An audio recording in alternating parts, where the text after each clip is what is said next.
Mateus 5, versículos 33 a 37. Vou ler novamente o texto. O texto diz assim: Ouvistes também que foi dito aos antigos: Não jurarás com falsidade, mas cumprirás os teus juramentos para com o Senhor. Eu, porém, vos digo, de maneira nenhuma jureis, nem pelo céu, porque é o trono de Deus, nem pela terra, porque é o estrado de seus pés, nem por Jerusalém, porque é a cidade do grande rei. Nem jures pela tua cabeça, porque não podes tornar branco nem preto um só fio de cabelo.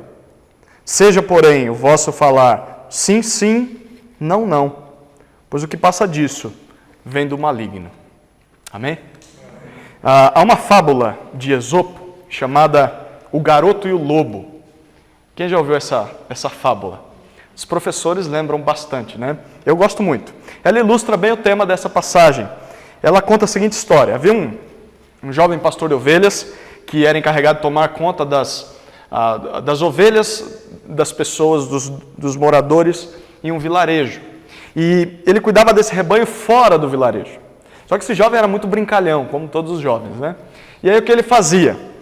Enquanto estava todo mundo trabalhando, ele começava a gritar, saindo correndo, apavorado, dizendo: o lobo chegou, o lobo está aqui. E os donos daqueles rebanhos, eles largavam todas as suas tarefas, saíam correndo até o monte para espantar o lobo, para que o lobo não atacasse as ovelhas. Só que quando eles chegavam lá, eles percebiam que nada passava, que tudo aquilo não passava de uma brincadeira de mau gosto, né? Eles chegavam e estava aquele jovem dando risada da cara da turma, com essa mentirinha inocente que ele contava. Isso aconteceu umas 3 ou 4 vezes. Até que certa vez, um lobo de verdade se aproximou do rebanho. E aí o jovem pastor, agora realmente apavorado, ele fica cheio de medo, ele começa a gritar desesperado: gente, por favor, alguém vai me ajudar, porque agora, de verdade, chegou um lobo. É um lobo de verdade, aquelas vezes foi mentira, mas agora o lobo está aqui. Mas você sabe o que aconteceu, né? Dessa vez os moradores não acreditaram no jovem e as ovelhas foram devoradas, porque ele era um mentiroso. O que nós podemos aprender dessa fábula? Que ninguém acredita em um mentiroso, mesmo quando o mentiroso decide falar a verdade. Um homem sem palavra é um homem sem honra. E os líderes dos judeus na época de Jesus, eles entendiam muito bem esse princípio. Tanto que eles valorizavam muito a palavra de um homem. O problema é que essa importância era dada apenas para grandes questões. E não pequenas questões, coisas menores. Para eles, por exemplo, você tinha de ser fiel só quando fazia um grande juramento, com aquele tipo que você coloca a mão no peito, em que você põe a mão em cima da Bíblia e diz: eu juro e tal. Mas quando eram questões menores, questões do dia a dia, como por exemplo, prometer chegar num determinado horário, eles diziam: olha, isso não necessariamente precisa ser cumprido, porque ele não é tão importante quanto um juramento. Essa era a visão dos judeus, dos líderes judaicos daquela época. E nesse texto Jesus quer consertar essa visão errada de como deveriam ser as nossas promessas. Cristo veio para cumprir a lei com a sua vida, e nós já temos visto isso no Sermão do Monte. Isso significa que Jesus tem o direito de interpretar a lei, interpretar o que Deus deu no Antigo Testamento de maneira correta, porque aqueles líderes não estavam interpretando de maneira correta para o povo de Deus. Eu quero dividir nosso tempo em 3 partes. A primeira parte, nós vamos olhar para o que foi dito sobre o juramento, versículo 33. Depois da segunda parte, nós vamos ouvir o que Jesus tem a dizer sobre o juramento, versículos 34 até 37. E por fim, nós vamos aplicar isso nas nossas vidas e vai ser a minha conclusão com algumas aplicações. A primeira coisa, o que foi dito sobre o juramento, versículo 33. Jesus diz assim: ouvistes também que foi dito aos antigos: não jurarás com falsidade, mas cumprirás os teus juramentos para com o Senhor. Jesus se refere a algo que foi ensinado aos antepassados daqueles judeus e que foi transmitido até aqueles dias. Esse ensinamento ele era composto de 2 ordens, você percebe isso no texto. A primeira ordem não jurarás com falsidade. Ou na outra versão diz, não jurarás em falso, ou falsamente. Era uma ordem clara para que a pessoa não quebrasse um juramento feito a outra pessoa, certo?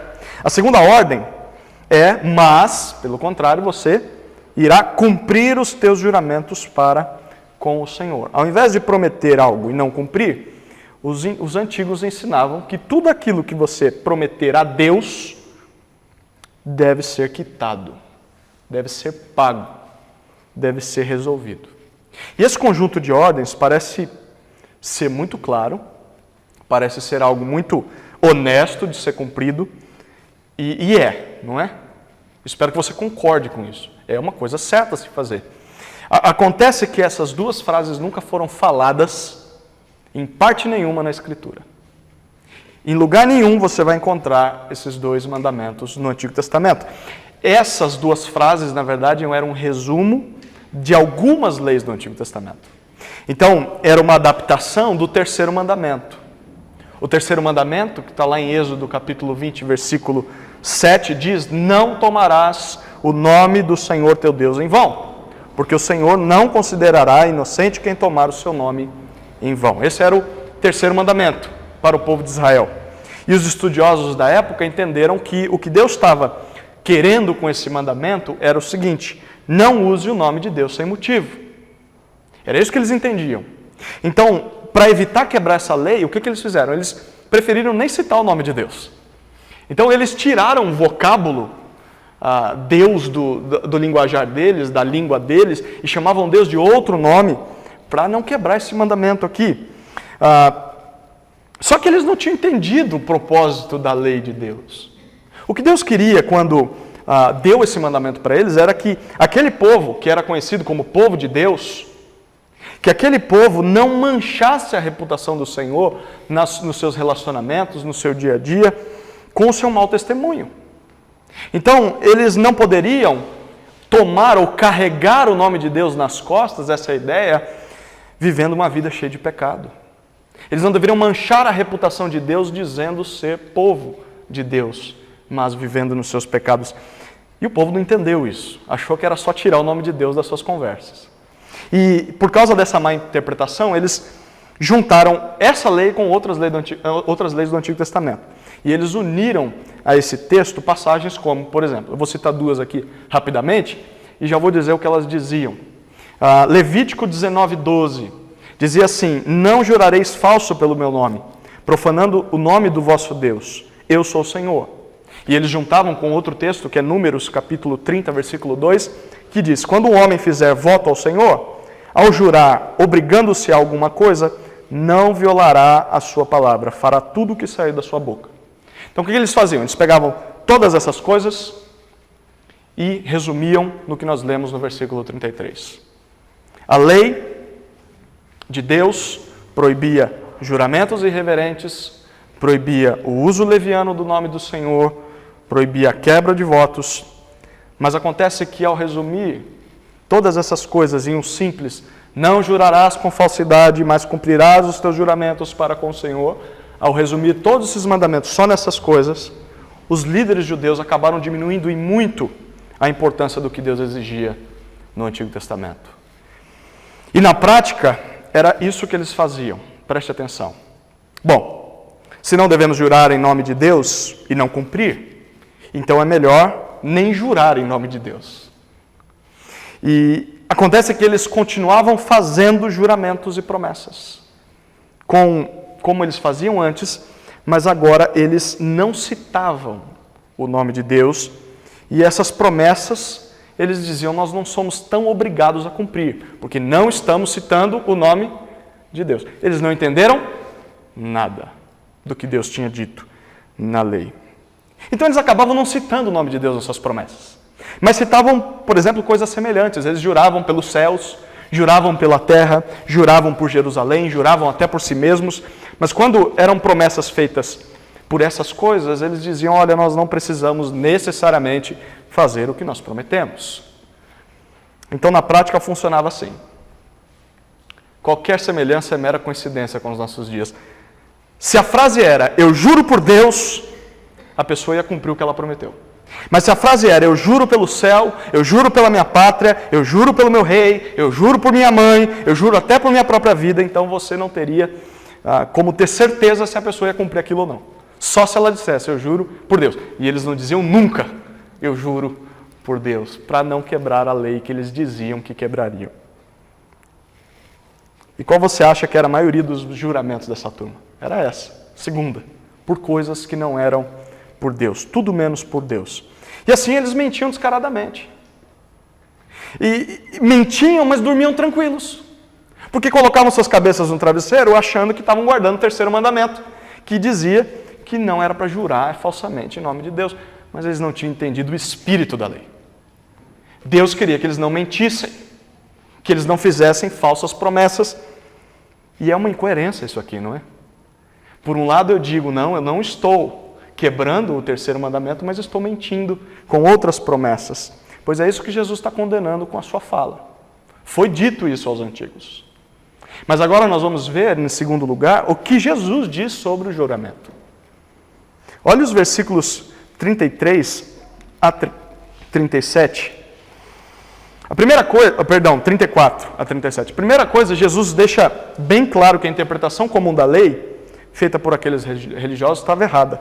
Olha o que ele diz no versículo 34. De maneira nenhuma jureis.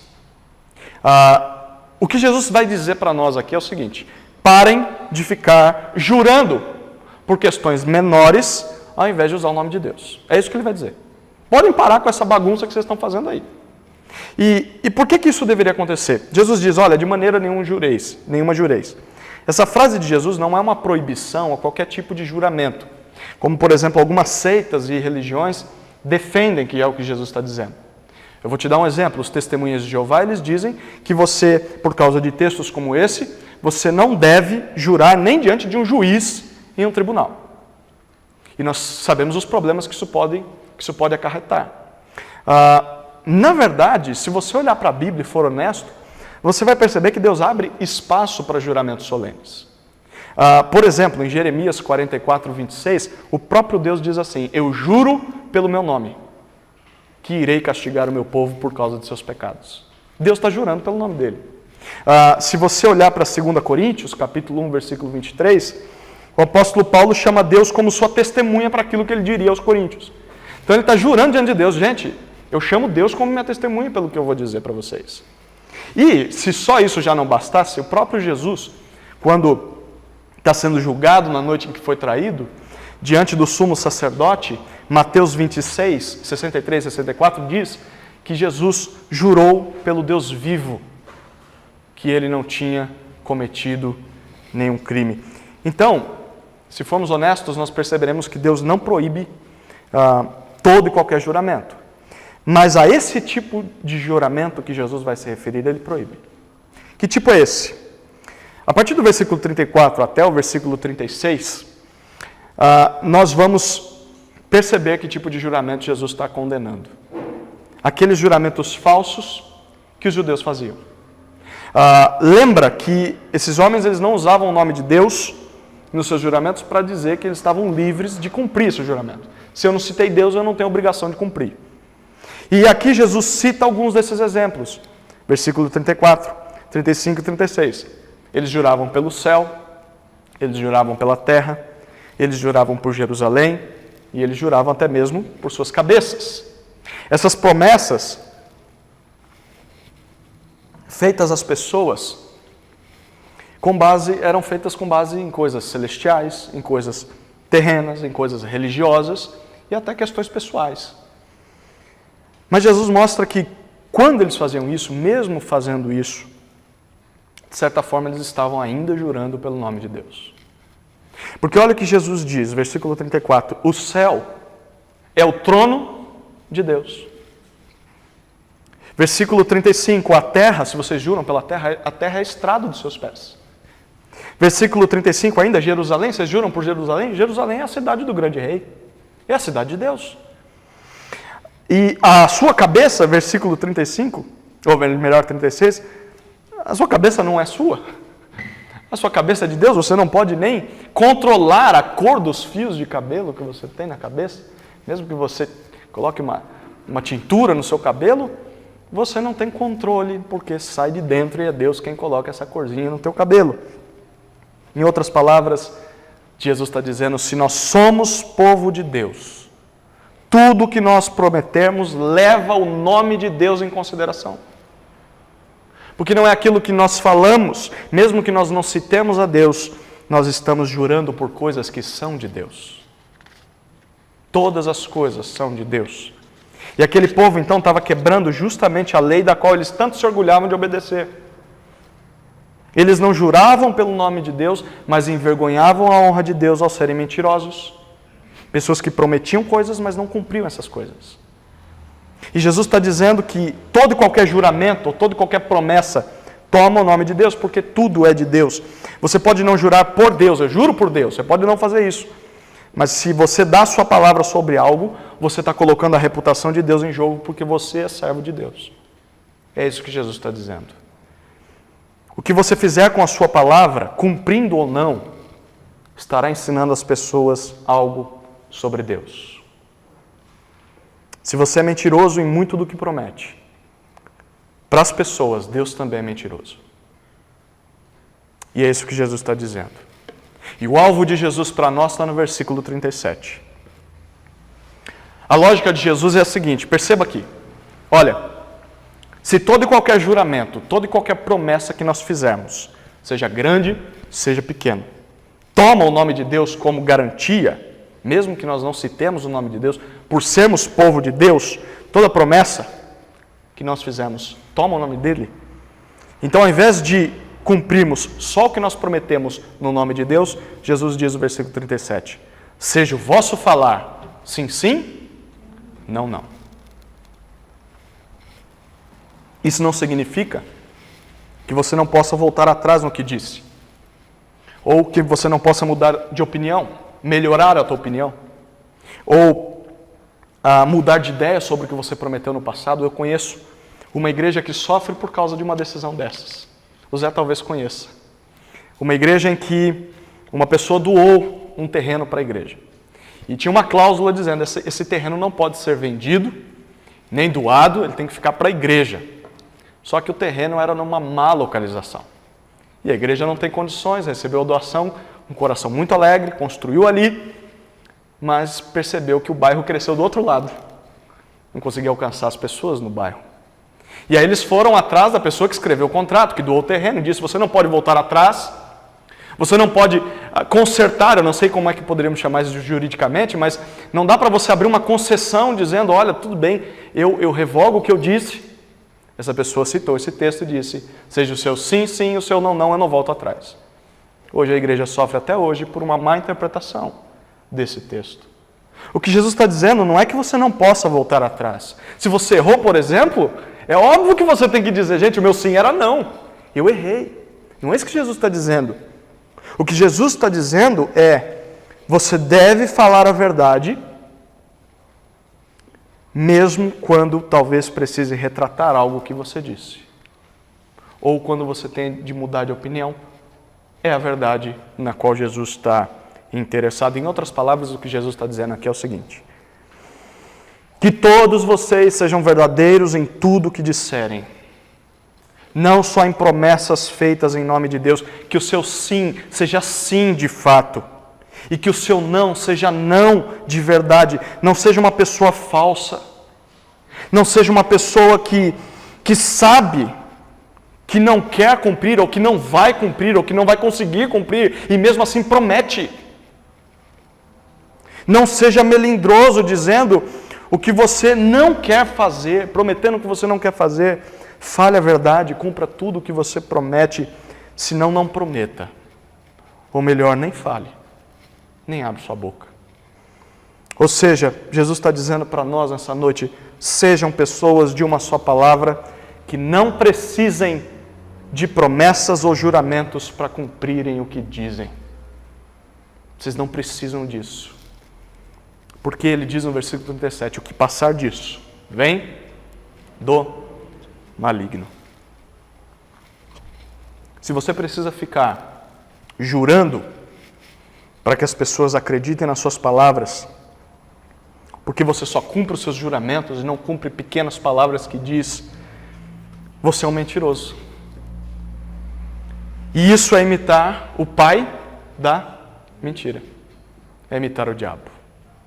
O que passar disso vem do maligno. Vamos para a terceira parte, o que tudo isso significa para nós.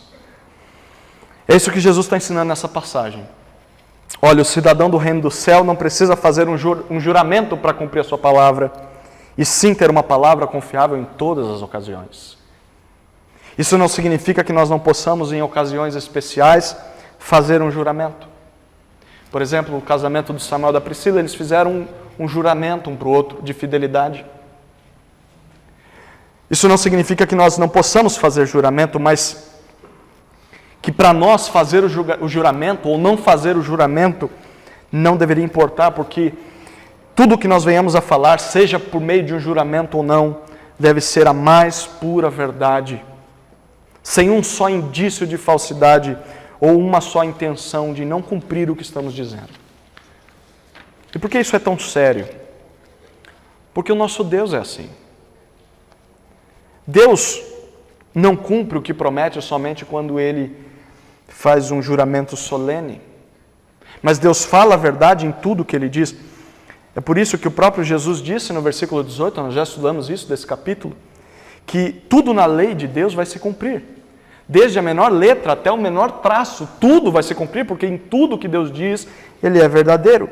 Isso significa que as palavras de Deus andam em concordância com o caráter de Deus. Aquilo que Deus é, anda de mãos dadas com aquilo que Deus diz, e parte daquilo que Deus diz, por exemplo, é que nós somos salvos pela graça, através da fé no seu Filho, mesmo sendo pessoas indignas do seu perdão. Agora, imagine se Deus fosse como nós. Imagine se Deus prometesse e não cumprisse aquilo que promete. Nós não poderíamos ter certeza da nossa salvação. Deus não seria confiável, mas Deus é confiável.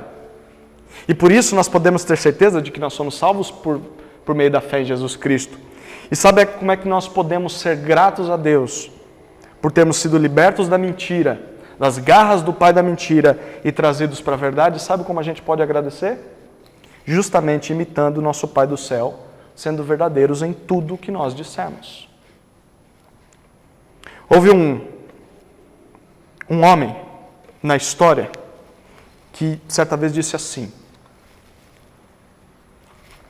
só é possível ter sucesso nesse mundo com base em mentiras.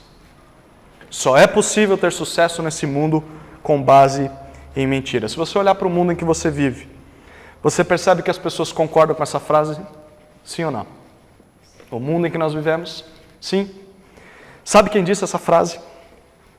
Quem tem um chute? Adolf Hitler. Adolf Hitler. Quando nós ouvimos essa frase da boca de Adolf Hitler, ela fica mais feia ainda, mais horrível ainda. Mas, e quando nós usamos de mentirinhas inocentes para nos dar bem nessa vida? E quando nós vamos comprar um carro, e aí nós mentimos sobre o nosso salário só para ter o financiamento aprovado?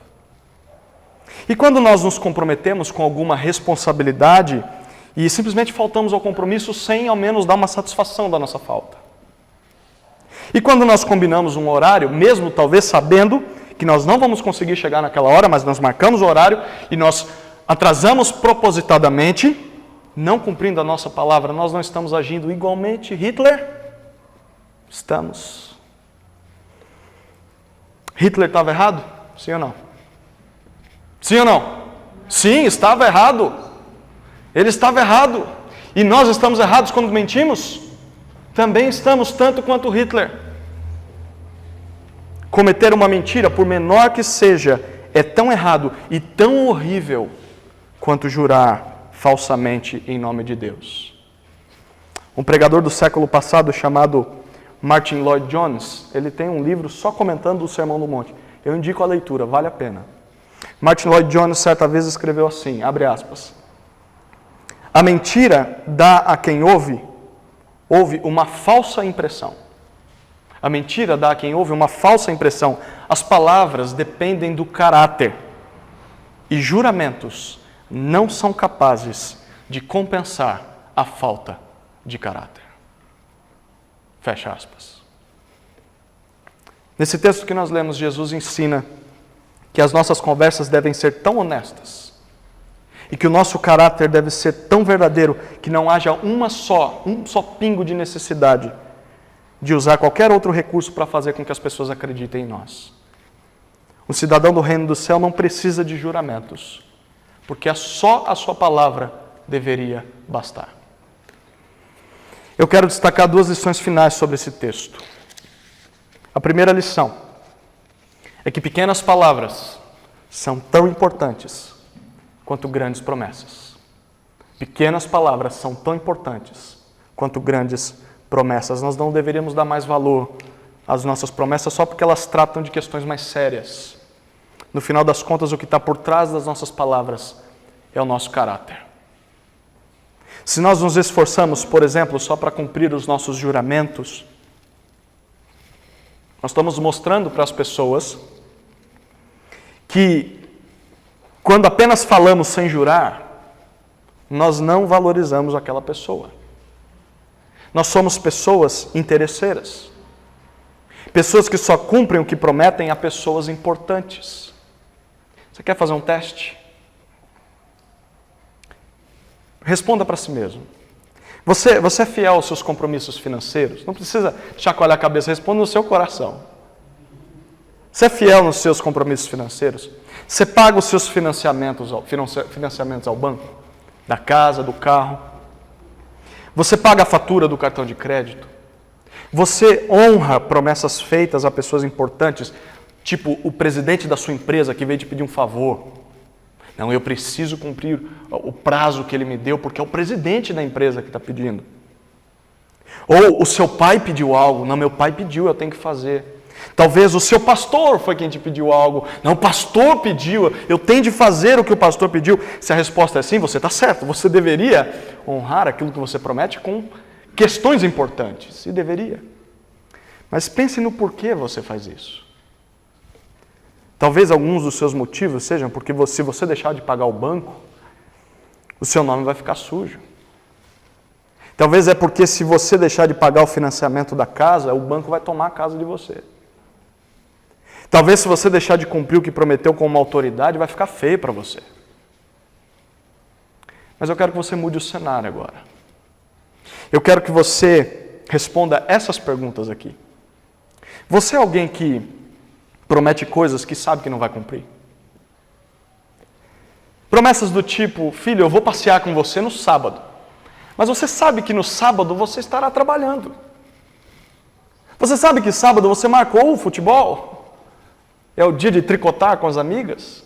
Mas você prometeu para o filho que vai andar com ele e sabe que não estará com o filho. Por exemplo, promessas em que você sabe que vai ser impossível chegar a tempo, e você diz que vai estar lá. Você é uma pessoa que honra a sua palavra com pessoas que não podem te oferecer coisa alguma? Pessoas, por exemplo, como funcionários abaixo de você. Talvez pessoas como crianças, idosos, mendigos. Quando você promete algo e depois descobre que isso vai custar mais caro do que você imaginava, simplesmente você deixa de cumprir sem dar satisfação. Isso acontece hoje em dia muito, com empreiteiros. Começam uma obra, percebem que vai custar muito mais caro e abandonam a obra. Será que nós fazemos coisas iguais? Porque se esse é o cenário das nossas promessas, esses dois que eu pintei, os das pessoas importantes e das pessoas sem muita importância, sabe qual que é a sua motivação ao cumprir essas coisas? Simplesmente a recompensa. Você só cumpre o que promete, porque vai ganhar algo em troca. No final das contas, você não passa de um interesseiro. Você não está preocupado com o seu caráter, ou não está preocupado com a reputação de Deus, você só está preocupado nos benefícios. Você só é verdadeiro em algumas questões, as questões mais importantes. Mas você não vê problema em mentir nas coisas pequenas. No final das contas, você é tão corrupto tanto quanto um fariseu. E quando eu digo você, eu estou dizendo eu também. A primeira lição: pequenas palavras são tão importantes quanto grandes promessas. Segunda lição: cumprir apenas juramentos nos torna pessoas indignas de confiança. Cumprir apenas juramentos nos torna pessoas indignas de confiança. Se nós só honramos palavras importantes, dadas a pessoas importantes, o nosso caráter não é íntegro. E como nós já dissemos, nós não passamos de pessoas interesseiras. Então nós não precisamos ficar o tempo todo jurando por Deus. Eu juro por Deus. Ou eu juro por minha mãe. Ou eu juro pela minha saúde, para que as pessoas acreditassem em nós. Nós não precisamos, porque o simples fato de sermos crentes deveria ser a razão principal para que as pessoas acreditassem em nós. Todas as nossas palavras deveriam ser verdadeiras, porque se nós somos de Cristo, nós não temos de ficar arrumando argumentos para provar a verdade do nosso argumento. A nossa palavra deveria bastar. Então não é só porque a pessoa, mesmo que ela, talvez a pessoa não é crente, ela exija uma garantia, mesmo que ela tenha exigido uma garantia, não é porque ela exigiu a garantia que eu vou honrar o meu compromisso. Eu vou honrar o meu compromisso porque eu sou cristão, e cristão diz a verdade, tendo contrato ou não tendo contrato. Porque quando um cidadão do céu não é fiel à sua própria palavra, mas só aos seus juramentos, segundo Jesus, ele está imitando o maligno, que é o pai da mentira. Cristo nos libertou da mentira por meio da verdade. E isso significa que nós devemos segui-la em todas as nossas palavras e todos os nossos atos. Eu quero terminar com uma história que aconteceu, não é uma fábula como do início. Um grande homem de Deus viveu no século XIII. O nome dele, já ouviram falar? Tomás de Aquino. Quem já ouviu falar de Tomás de Aquino? Tomás de Aquino foi um grande professor de teologia. E certa vez, ele estava na sua sala, mergulhado nos seus livros, estudando a palavra de Deus, e um dos seus alunos do seminário entrou na sala, correndo desesperado, e gritou assim: mestre, vem até aqui fora! Tem uma vaca voando lá no pasto. Tomás de Aquino imediatamente se levantou da sua cadeira, correu até a janela para ver essa cena. Ele queria ver a vaca voando. E no mesmo momento aquele jovem começou a rir do seu professor. E perguntou assim: como pode alguém tão sábio acreditar que há uma vaca voando? Onde já se viu, mestre? Tomás de Aquino olhou fixamente para ele e respondeu assim: é mais fácil crer que uma vaca está voando do que acreditar que um cristão está mentindo. É mais fácil crer que uma vaca está voando do que acreditar que um cristão está mentindo. Queridos, não sejamos como esse jovem aluno ou como aquele jovem pastor da fábula do início, e muito menos como os líderes judaicos. Não sejamos mentirosos. Falemos a verdade em tudo que nós dissemos. Sejamos transparentes. Sejamos claros naquilo que nós dissermos. Cumpramos nossas palavras, promessas, desde as pequenas até as maiores. Façamos isso, o mundo vai perceber que nós não carregamos o nome de Deus em vão. Todos vão saber que Deus é verdadeiro, porque as nossas palavras refletem isso. Amém?